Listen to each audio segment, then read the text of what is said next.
Hi, everyone. We'll go ahead and get started. My name is Jill King from the DePaul University Library. I'm going to be moderating the session this afternoon with my colleague, Ken Oranek.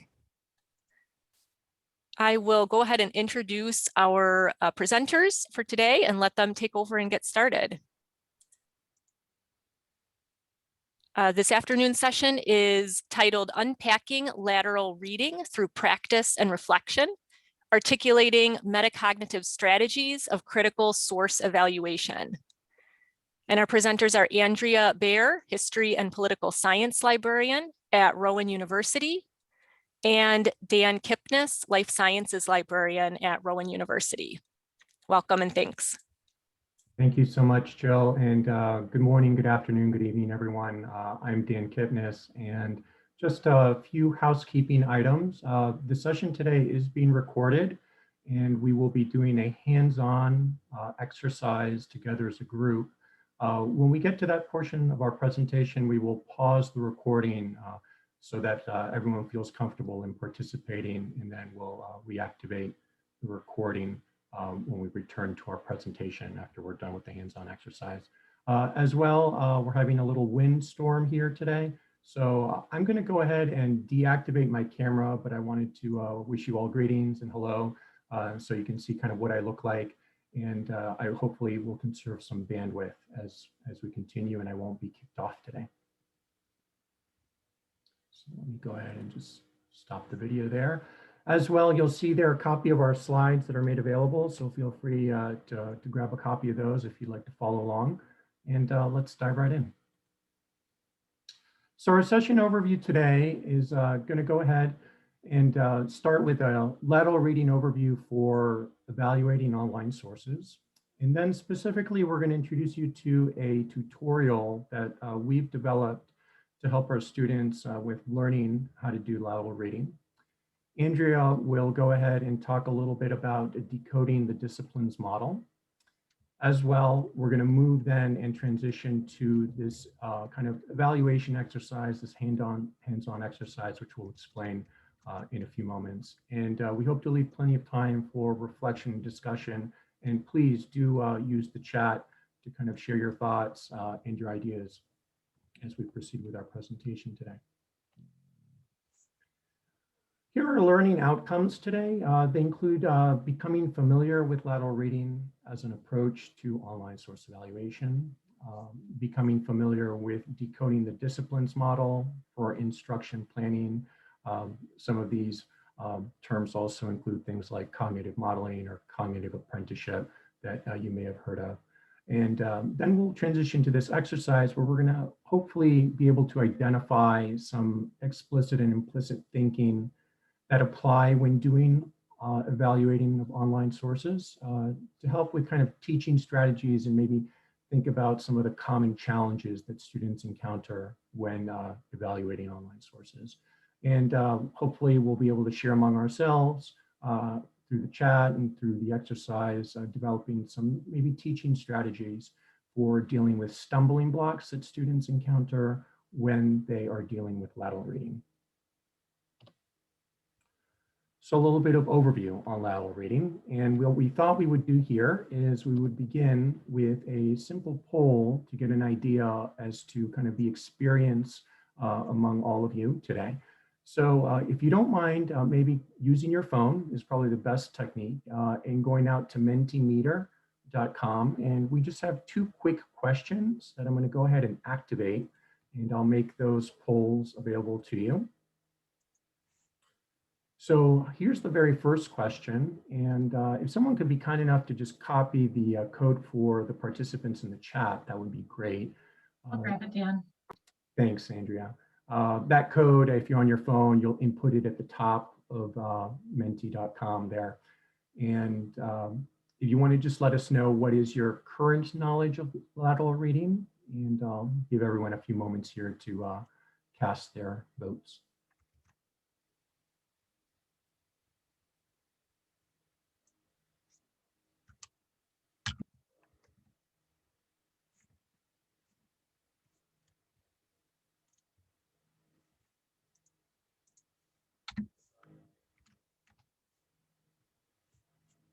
I'll let this go for maybe another 10 seconds or so.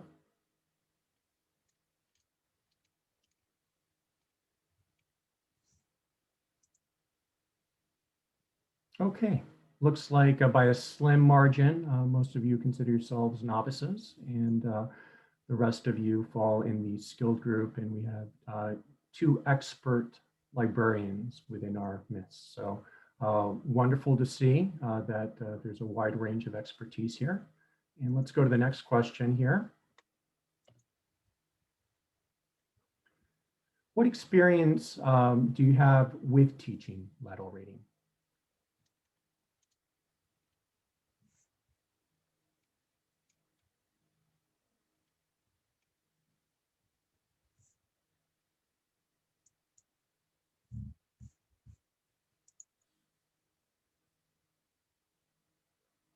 Okay, excellent. Evenly split. Wow, wasn't expecting that. It's very close between attendees here who aren't teaching it as well as somewhat or on occasion. So that gives us a good grounding. Thank you for voting. And let's go back to our presentation.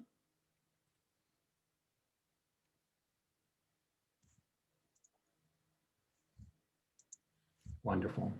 So just a little bit of background here on lateral reading. A simple definition is just really moving off of a web page and kind of learning about a source from what other online sources of information say about the source that you're examining. In essence, what you're doing is you're using the internet as a web to kind of order the investigation and to find the kind of credibility of the source that you're looking at.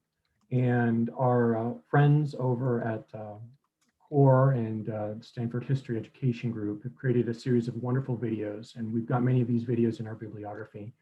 What I'm going to do is I'm going to stop sharing, and my colleague Andrea is going to go ahead and share this video that talks about the Stanford experiment so that you can go ahead and see how it works. Thanks, Dan. And this particular video we're going to show is actually from Mike Caulfield, but he's talking about the research of the Stanford History Education Group. So I just need to make sure I'm clicking the right thing so that you'll be able to hear my audio.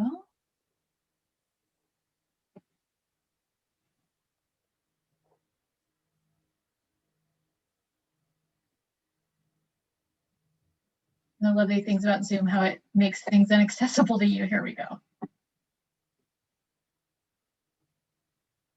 Oh, here we go. Okay.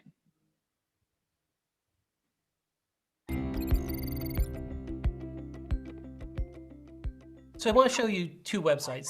This here is the first website. If you can see this, this is the American Academy of Pediatrics. Now, the American Academy of Pediatrics is an organization founded in the 1930s, a budget of something like 80 million, 60,000 members, considered by pediatricians, scientists, and governments as one of the premier authorities on the health and well-being of children, okay? On the other hand, this is the American College of Pediatricians. Now, the American College of Pediatricians was founded to protest the adoption of children by same-sex couples, okay? It's not a professional organization. It's considered by many to be a single-issue hate group. So these 2 sites are from completely different universes, and it should be pretty easy to tell them apart, right? Some Stanford researchers recently looked at just that issue. They took 3 sets of people, Stanford students, professional historians, and professional fact checkers, sat them down in front of a computer, and gave them 5 minutes to figure out which would be the more credible source. So how did they do? Well, the answer is not very well. First, let's talk about the historians. Half of the historians couldn't say for sure which site was the more credible site. The Stanford students, how did they do? 65% actually chose the website considered by many to be a hate site as the more credible source. Finally, we had the professional fact checkers. The professional fact checkers, 100% of them got it right. And not only did they get it right, but they got it right quickly. A lot of people in the other groups used their full 5 minutes. These fact checkers got it right in seconds. So what accounts for that difference? The They're fact fact checkers checkers. use a set of skills that are web native, a set of skills that help them very quickly get to the truth of the matter.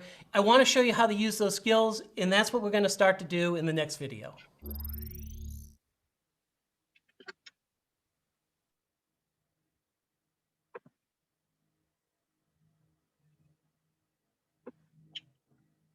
Okay, so I'm switching over back to our presentation, and I'm going to turn it back over to Dan. Thanks so much, Andrea. No problem. Okay, are we good here? I'll just put us in present mode, and then I think we'll be all set. All right. Yeah, and just a heads up that we have an extensive bibliography with all of the links and resources that we're going to be talking about, and that they're at the end of our presentation. We thought that we would share this paper that was published from the Stanford History Education Group, and they ran an interesting study where they asked over 270 university students to evaluate mostly satirical websites, and many of them were unable to accurately identify them as satirical. And within this document as well, there are tips that they go ahead and share, as well as libraries and librarians that are kind of doing innovative work in teaching lateral reading, colleagues at the University of Louisville and Stonehill College. And so this is a highly recommended source for you to check out. And what was, just let me go ahead and move that. I think it's your bar, Andrea, that's blocking there at the bottom, possibly, the slide. So they recommend great lateral reading kind of approaches for helping these students get past the issue of falling for the satirical websites. You want to advance the slide, Andrea?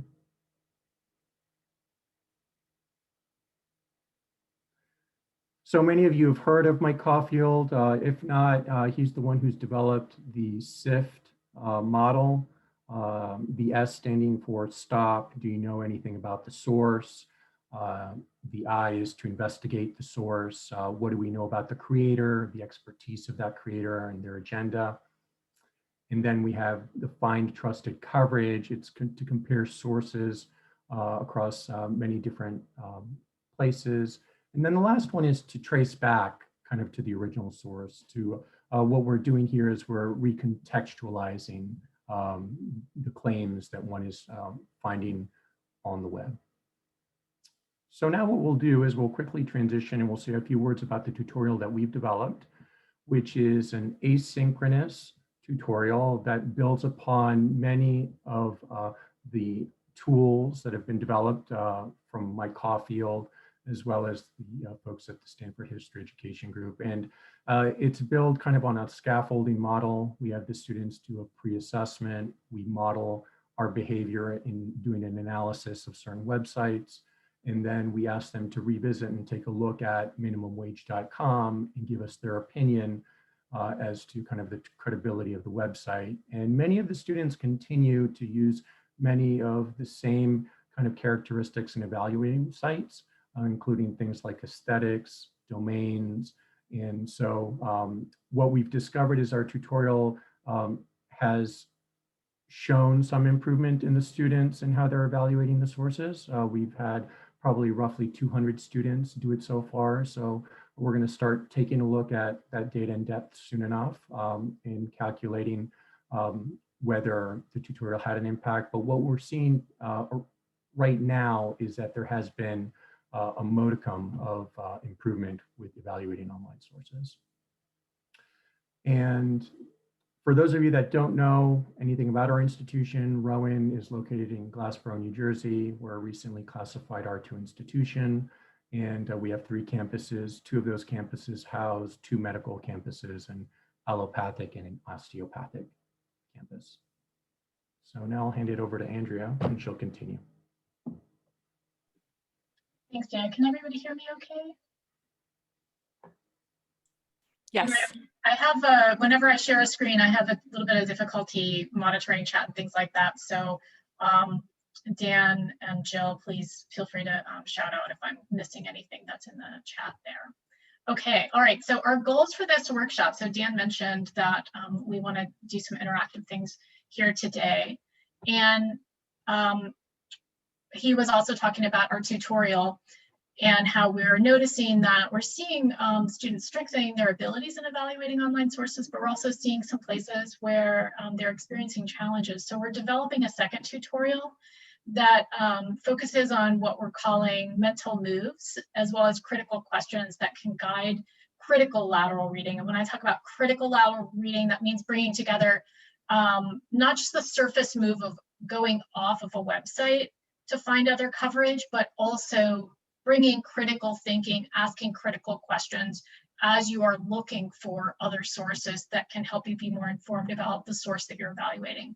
So this is, this workshop is an opportunity to explore how other librarians engage in lateral reading and critical source analysis in order to inform teaching, hopefully to inform both your teaching and our teaching. And so we'll be unpacking what we'll call intuitive moves that librarians sometimes do when we're evaluating sources or when we're engaging in lateral reading or teaching about it.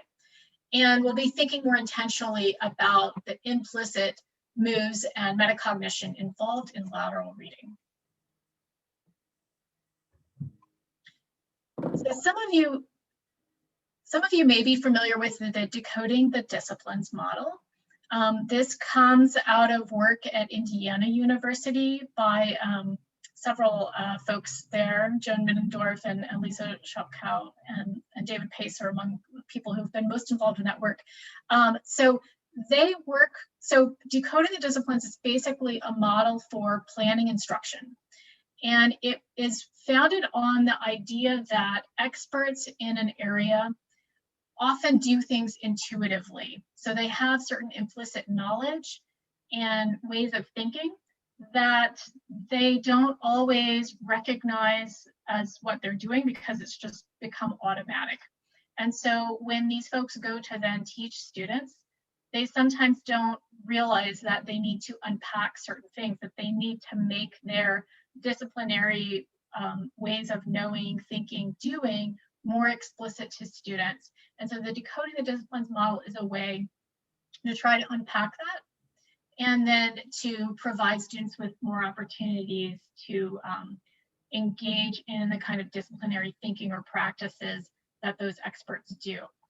So you can see here the steps in the decoding process that starts with identifying what they call a bottleneck to learning. So a bottleneck is a place where students are getting stuck or where they're having challenges with learning something. And then you uncover what they call the mental tasks that are needed to overcome that bottleneck. And that becomes a way to then figure out, how am I going to model these tasks? How am I going to give students practice and feedback? How am I going to motivate and lessen resistance to learning? And then finally, how am I going to assess student mastery? So, and then finally, that seventh step of the decoding model is thinking about, how do I bring this back to other educators? How do I share what I've learned so that they can also use it to inform their own teaching? So we'll be using this concept of implicit knowledge as a useful thing for us to think about as we're looking at teaching lateral reading. So we'll be focusing in particular on that second step of decoding, uncovering the mental tasks that are needed to overcome a bottleneck, and we'll also be looking at bottlenecks. Okay, so I'm going to introduce this activity to you all, and then I'm going to stop the recording shortly thereafter. So you're going to be going into separate Google Docs that have been organized depending on what your last name is. And you're asked to evaluate a website called the Heartland Institute. If you happen to know anything about the Heartland Institute, we're going to ask you to just pretend that you don't know anything about it and think about, how would you go about evaluating this site if you didn't have any knowledge of it. And so as you're going through, first, we'll just ask you to take a few minutes to evaluate it, and then to write in the Google Doc responses to these three questions. One, what did you do to evaluate the site? For example, what steps, strategies, or questions? Two, where did you experience challenges or uncertainties? What did you do in response to these difficulties? And then third, what challenges or bottlenecks might students encounter? What did you do that might help students address these challenges? And so hopefully you'll also have a chance to see what others are saying. We're going to take about 5 minutes for you to do this. And we'll stop the recording. So the Google Docs, we are actually not sharing the links of those in the slides, so you don't have to feel like anyone's going to be looking back at what you wrote. So again, we're going to stop the recording now, and then once again, we're calling bottlenecks these places where students struggle. So we've noticed that many students use what we would describe as checklist habits, you know, where they'll kind of like go through a crap checklist of, yes, it passes this test, it passes this test. They do that a lot at the beginning of our tutorial, but many of them are still doing it at the end as well. And the reality is that they have learned, many of them have learned that this is how to do it. Some of that work by Stanford History Education Group, that report, Educating for Misunderstanding, goes through all of these ways that students have been taught how to evaluate sources that aren't very effective. The students are doing exactly those things that they've been taught. And so there's a process of unlearning that they need to go through often. That doesn't always, you know, that unlearning process can take time. Many students don't seem to know what kinds of questions to ask in order to do deeper source evaluation. On the other hand, others seem to do it intuitively, right? Like they know what kind of critical questions to ask. So thinking about these things, we see a need for additional scaffolding in response to these places where students may be having challenges. A need for unlearning and for healthy skepticism, right? That you want to question things, you don't want to take things at face value, but you don't want to be so skeptical that you don't trust anything. And there's a need for additional guidance with developing critical questions to ask when seeking trusted coverage for a lot of students. So our second tutorial that we'll be continuing to develop is gonna work more on those things, and you can see the link to our tutorial, the first tutorial, if you're interested. It has a Creative Commons license. And a few things that we can also say about how we've scaffolded the tutorial. So we tap into students' prior knowledge and introduce, and then after tapping into that prior knowledge, introduce new concepts and practices. We're modeling lateral reading and giving ongoing opportunities for student practice and immediate feedback. And then we're modeling metacognition, how we're thinking about our own process. And we're inviting student metacognition and reflection. And then identifying student challenges and in response developing additional scaffolds, which is part of the reason for our follow-up tutorial, because you know, one tutorial doesn't quite get at all of these complexities. So we've got a final question for thought. We'd like to ask, have you developed any new thoughts on teaching online source evaluation during this workshop? And we didn't put the link in the slides in case folks wanted to feel free to not have others view their stuff outside of this workshop, but Dan has put into the chat the link. So if you would like to go there, you can add your thoughts. And even I know we're at time, but we'd love to see you all continue to add ideas to there. So, and Dan has given us a little bit of instruction here that if you haven't used Jamboard, you can click on a sticky note to share your thoughts. So thank you all so much. And I'm gonna put my email, and maybe Dan, you can do the same, into the chat. So we'd love to have more time than we have today to talk with you, but we hope that this can be the beginning of more conversations. I'm going to put Dan's email in there real quick too. All right, thank you all so much for being here today. Indeed. Enjoy the rest of the conference. Thank you, Andrea and Dan. Thanks for this really informative session. It was great.